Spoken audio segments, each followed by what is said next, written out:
So far, good progress has been made on the Delta River project. After completing the design and creating the plan, the Delta River project has been successfully implemented and is now nearing its end. After identifying the needs of the Delta River community and finalizing the solution in the design phase, the implementation plan was created in the planning phase. During the implementation phase, the project was implemented according to the plan. During implementation, issues came up. We then used issue management and especially the issues log to track and manage them. Meanwhile, we also kept the triple constraint triangle balanced by ensuring that the changes were assessed and managed in terms of time, cost, and scope. Miel gave us useful information on progress and variance throughout implementation. Project implementation has received a lot of praise from the Delta River community, and people are already benefiting from the newly constructed latrines. But a lot can still go wrong in the project as we close down activities. Project closure is not as easy as it sounds. We need to make sure we plan and implement closure procedures well.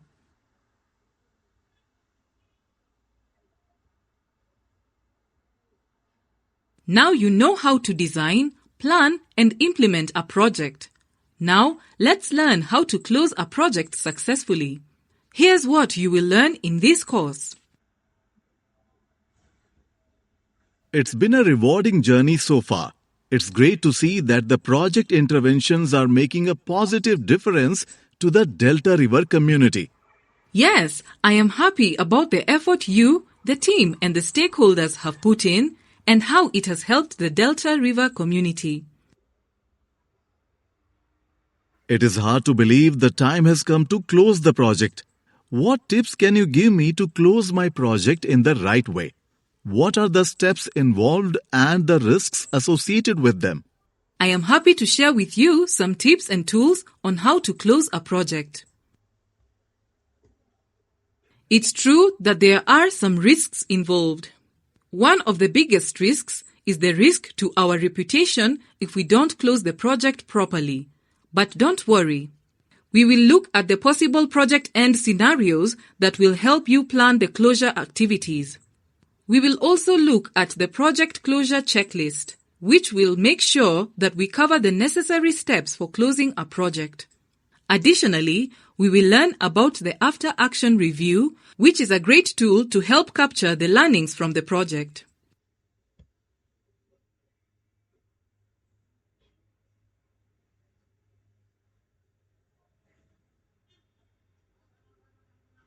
Do you recall our initial discussion about the temporary nature of projects? Yes, we had talked about projects having a defined beginning and end, whereas normal business operations are repetitive and permanent because they produce similar products or services. Wonderful! However, in the humanitarian and development sector, you may come across multi-year projects. For some projects, rather than starting a new project, a new stage continues the previous work. Oh, does that mean that in the humanitarian and development sector, the end of a project can be seen as a transition phase rather than a defined project closure? Yes, that's right. It is more complex in the humanitarian and development sector. Some projects do have a clearly defined ending, while others might transition to a new phase. Closure sure does seem challenging. Humanitarian and development projects often deliver sustainable solutions that will live on after the end of the project. Therefore, sustainability is one of the reasons why closure can be so complex.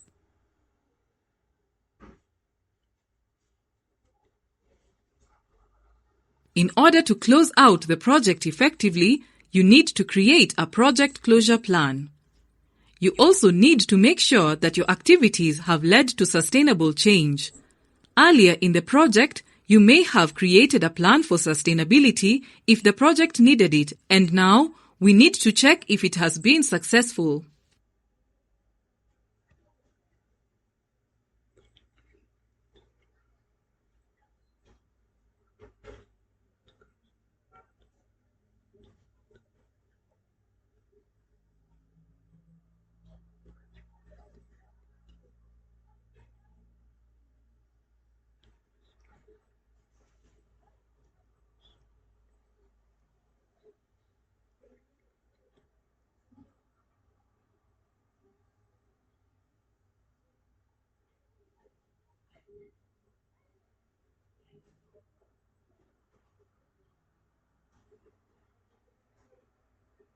Humanitarian and development projects should have.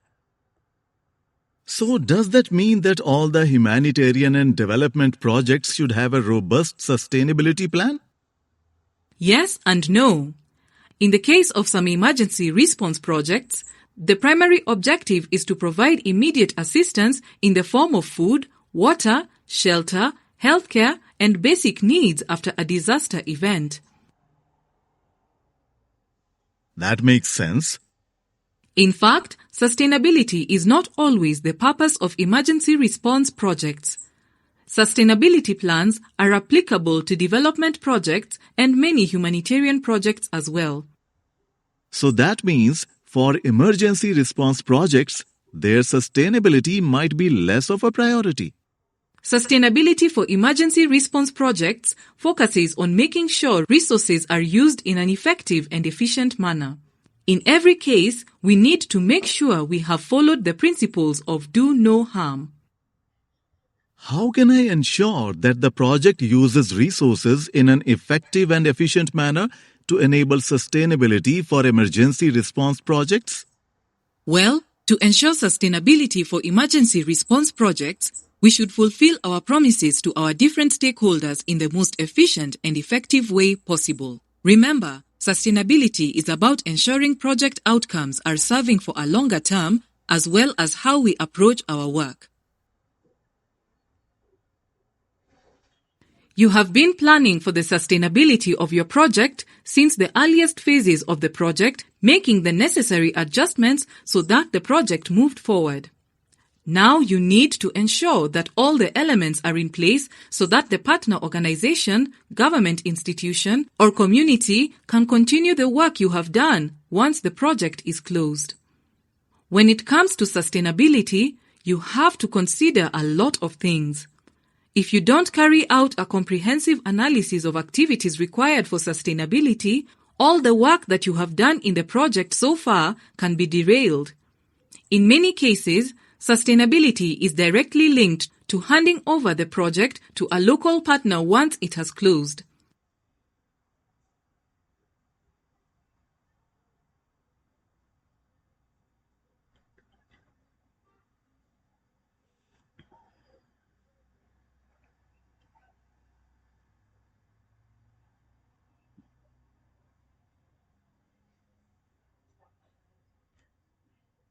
As a project manager, the sustainability plan checklist will help you decide the details required to finalize the sustainability plan. Let's look at it in detail.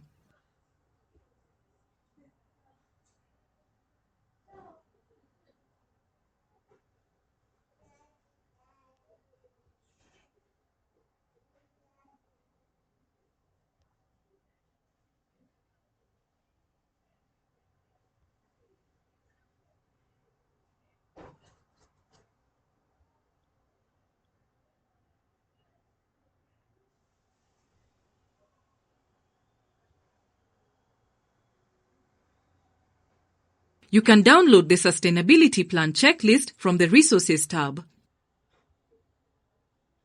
I have realized that sustainability has become very important for stakeholders. That's right, Adesh. And that is because the project effectiveness depends greatly on sustainability planning. Well, in the design and planning phases, I considered the concept of sustainability. Why are we discussing them again? Yes, That's right. I had to change it a couple of times. you're right. We did look at sustainability planning earlier and hopefully included various sustainability activities in our plan. These activities should have been carried out during the project implementation, and now the same needs to be checked during project closure. Additionally, you may find at the beginning of the project that you have a strategy for sustainability, but it does not evolve into a plan until later in the project. So, you need to check that the sustainability activities have been carried out. That's why you should be thinking about project closure as early as possible, including considerations of sustainability, and then revisit and revise your approach as the project moves forward. Understood. Is there anything else I should be considering in project closure apart from sustainability? Yes, you need to think about the different possible closure scenarios for your project. During the design phase, you should have already considered how the project might end and planned the closure activities accordingly. There are several scenarios that could happen at the end of a project.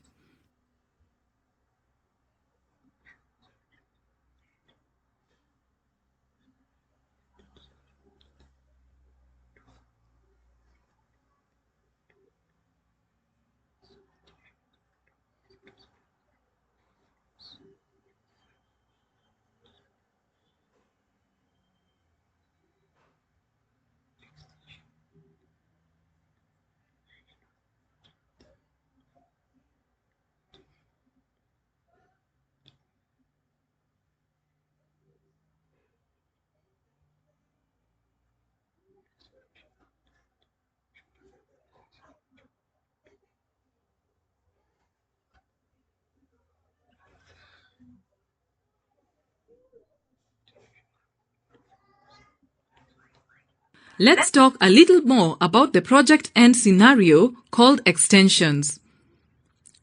While some extensions have a cost, a no-cost extension means that the project activities could not be completed within the agreed-upon timeframe, and the implementing team requests an extension to complete the activities at no additional cost to the donor. In this scenario, while no additional cost is added to the donor, the project team and organization are likely to incur additional costs in terms of staff salaries, charge for facilities, and resources used. Regardless of the scenario, in a no-cost extension, you need to take great care in examining and understanding the impact of the change on the triple constraint triangle. You are almost certainly going to need clear authorization for a no-cost extension. You will need to communicate with the project stakeholders to ensure they participate in the decision.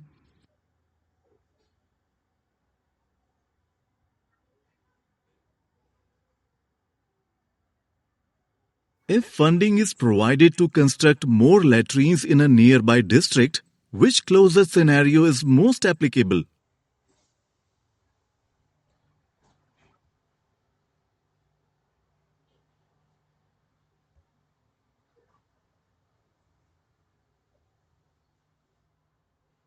If the donor agrees that the latrine construction will continue beyond the agreed end date until the specified number of latrines are constructed, which closure scenario is most applicable?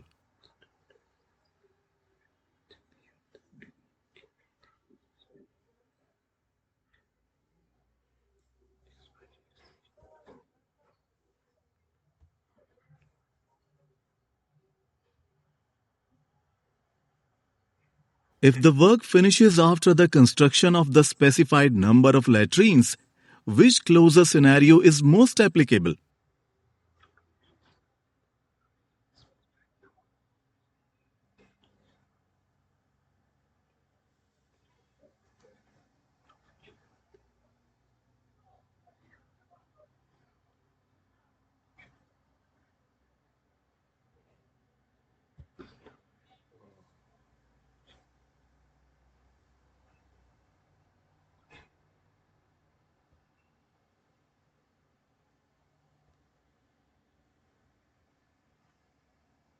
If funding is agreed to amplify public health education in the next phase of the project, which closure scenario is most applicable?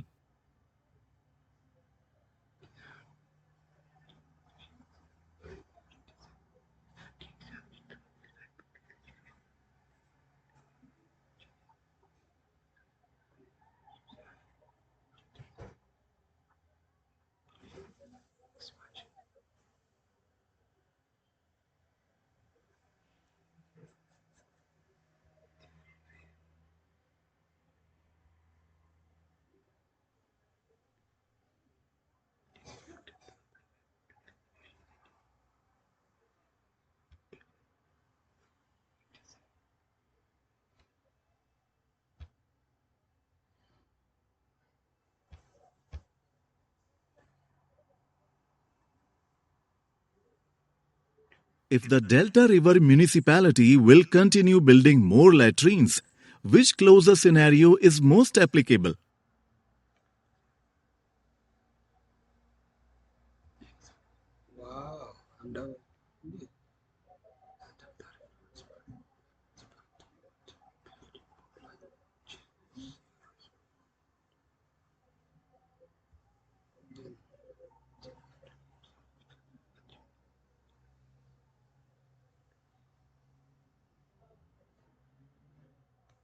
Let's take another look at the correct classifications of the scenarios considered.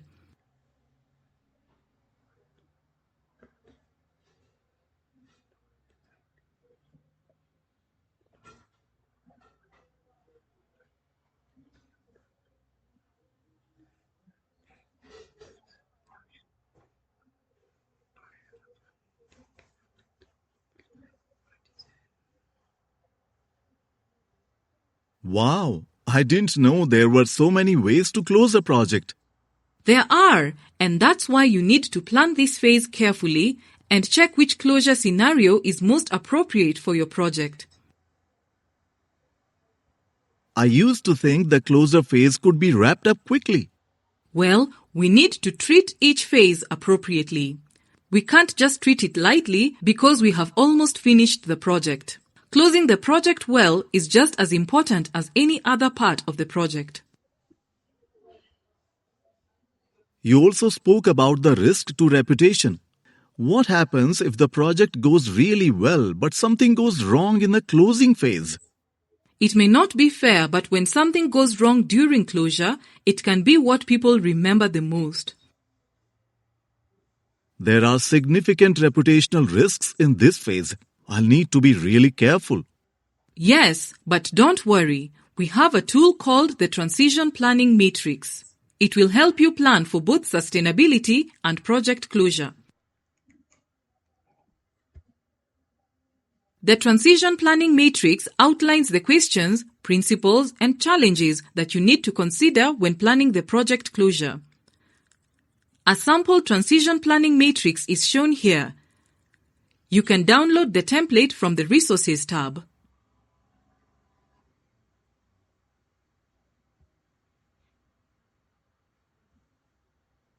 Now, let's populate the Transition Planning Matrix. Select each component to populate its other columns. You can also select the arrows to reveal more components and populate them.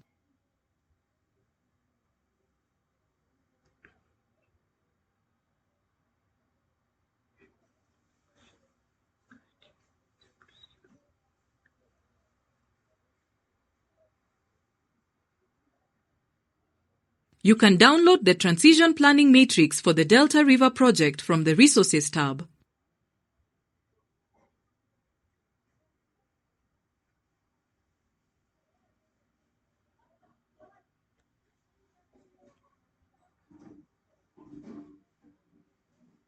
So that concludes the closure phase, I guess?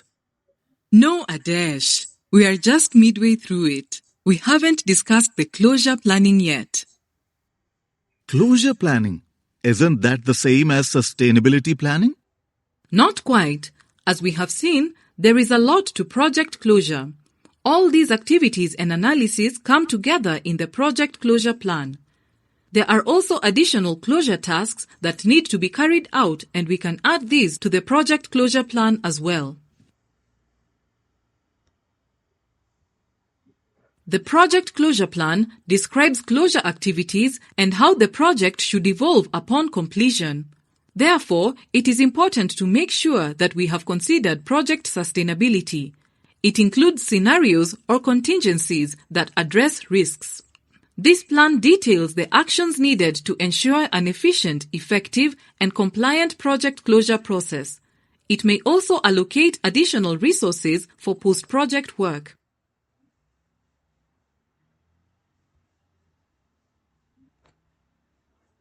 Let's look at the activities included in a project closure plan.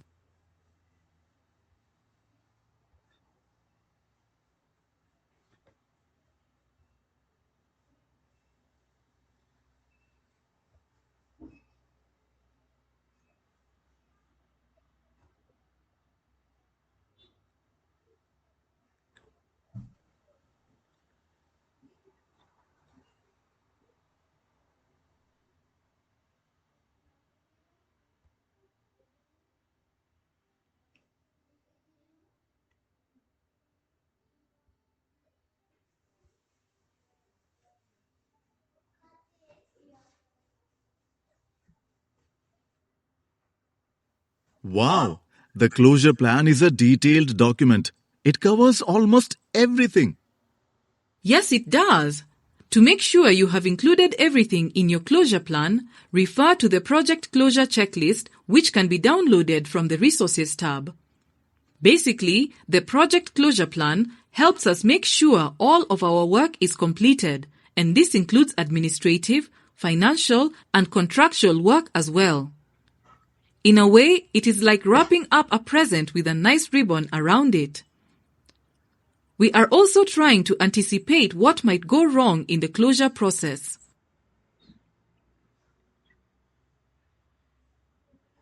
Got it. In my earlier projects, I have observed that the project staff began to leave, and there was no one to do the final reporting. Precisely. I'm glad you have planned well to avoid such issues. Basically, you need to make sure that you understand the complete scope of the work in the project closure phase.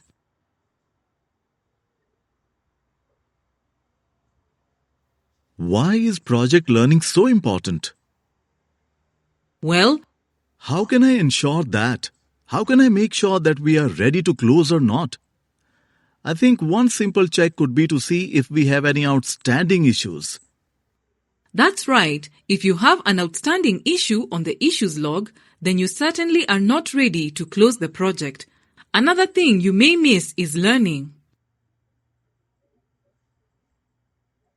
If you do not learn from your projects, then you may repeat the mistakes, lose the trust of the people you're helping, and damage your organization's reputation.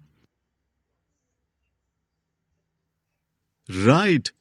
I had not thought about learning in that way. I'm glad you have realized the importance of learning. Let's discuss this in detail.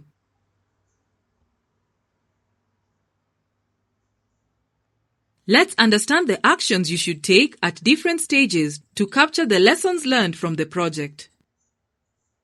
You should develop a lessons learned log that tracks lessons learned as they occur throughout the project.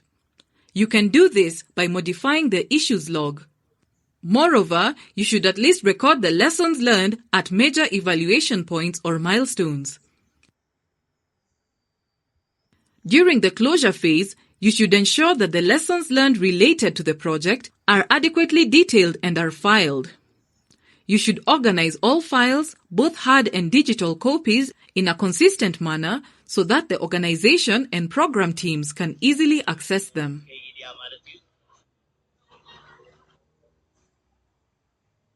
After the closure, you should ensure that the lessons learned from a project are available within the organization. Make sure you understand how your organization stores and documents lessons learned so your documentation is consistent.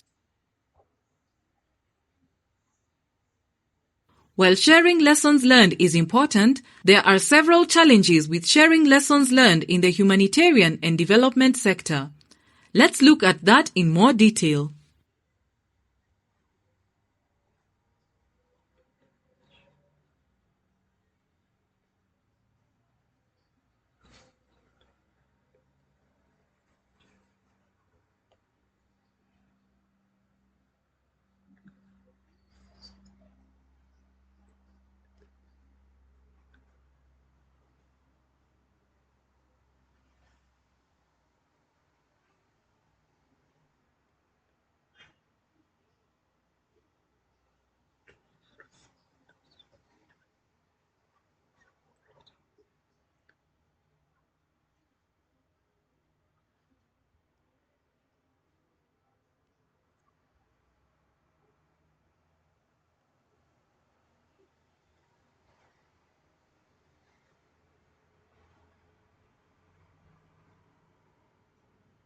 Wow!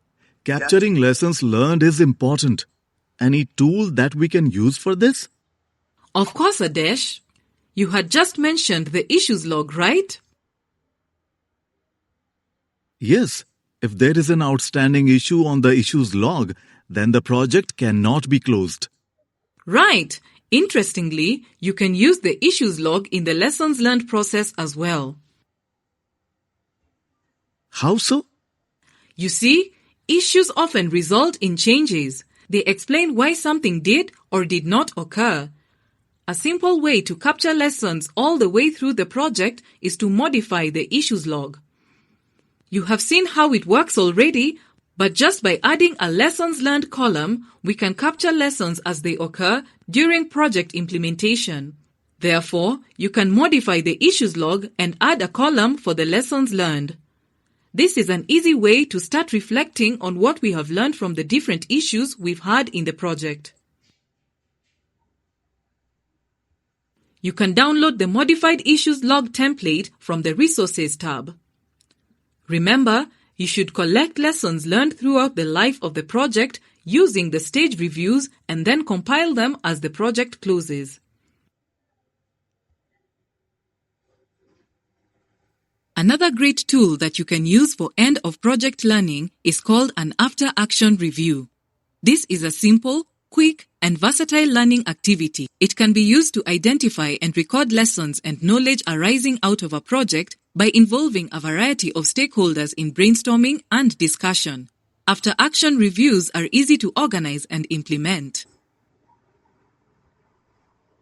During the after-action review, you need to ask questions that will help participants understand what was planned versus what actually happened.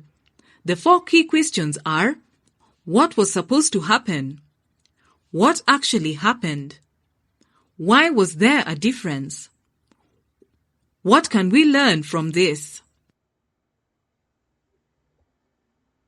The after-action review collects useful information quickly with minimal resources. It is quick and open and does not focus on deep thinking and discussion. The after-action review helps in making informed decisions on operations, policy, and strategy for ongoing or future projects. It is not necessary that you use the after-action review at the closure stage of a project. In fact, you can use it at any point of the project, such as at the end of a stage or phase. This will help you establish a culture of learning. Wow! So much is involved in project closure. Yes, there can be a lot to do during the closure, and it can become complex with situations like team members leaving or moving to other projects or new projects starting at the same time. Therefore, having proper closing procedures in place and managing them is very important. Yes, and as you rightly said, even if we do a great job in earlier phases of the project and then close the project poorly, people will remember only that. Absolutely. This is especially the case in the final reporting and documentation of the project, as well as with the evaluation and lessons learned.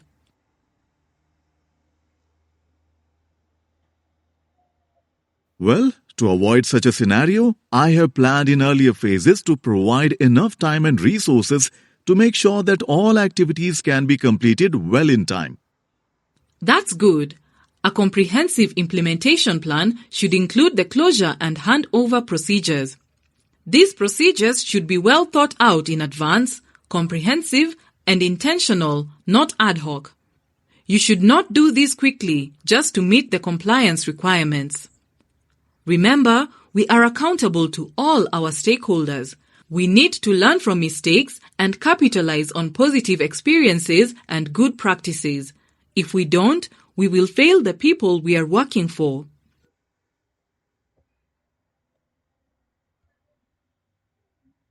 You will be presented with a scenario where you will have to put yourself in the role of the project manager for the Delta River project. You will be presented with questions and decisions to make, and each decision will lead to different outcomes. Once you reach the end of the scenario, you may start it again to see how a different decision would lead to a different outcome. What should you do in the given scenario? Choose your response and select Submit.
Knowing these best practices, I feel so much better and confident to finally bring my project to a close.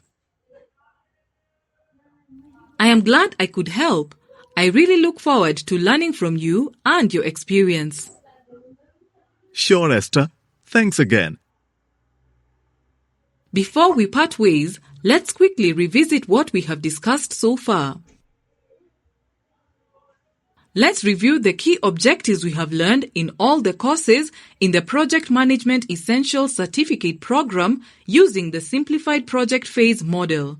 Underlying all the phases is a clear understanding of the critical role and responsibilities of the project manager and the principle of the triple constraint triangle covered in the first course of the program. Select each phase for a quick recap. In the design phase, we are focused on determining the needs of our stakeholders and the needs analysis, data collection and analysis, and problem analysis. It is important to determine the root cause of the problem we are trying to address. Some tools that can help us in the design phase are the Venn diagram, stakeholder analysis matrix, problem tree, objective tree, solution tree, and logical framework.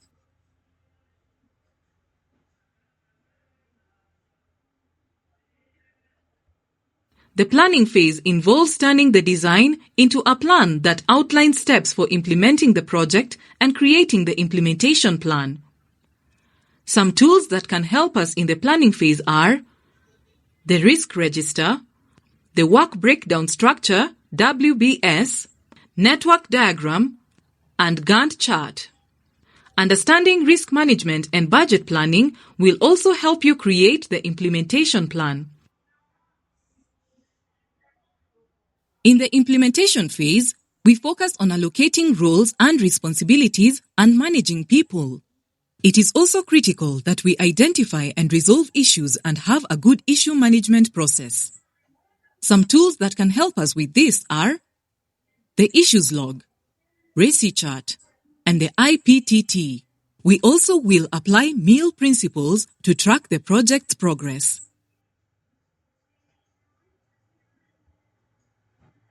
Closure is an important part of any project, but it is especially important in the humanitarian and development sector because of the variety of project end scenarios and the need to ensure sustainability. Some tools to help you in closure planning are the Sustainability Plan Checklist, Transition Planning Matrix, and After Action Review.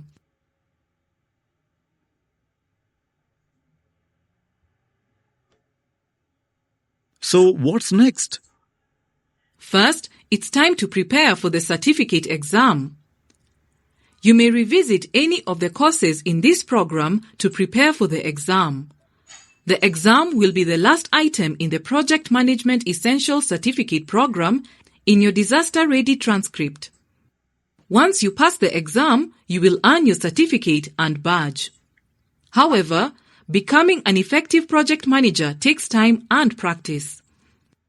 Use the Effective Project Manager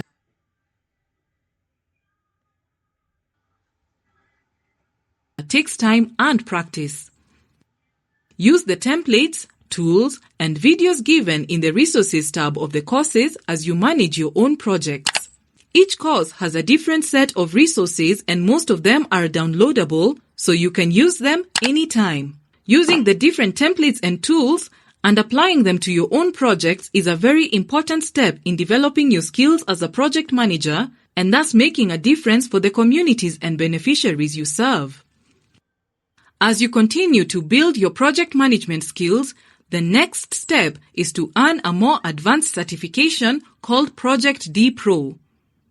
The methodology and tools provided in this certificate program are based on the Project D Pro guide. Visit the Resources tab for more information on certification called Project Manager and thus making a difference for the communities and beneficiaries you serve. As you continue to build your project management skills, the next step is to earn a more advanced certification called Project D Pro. The methodology and tools provided in this certificate program are based on the Project D Pro guide. Visit the Resources tab for more information about Project D Pro certification.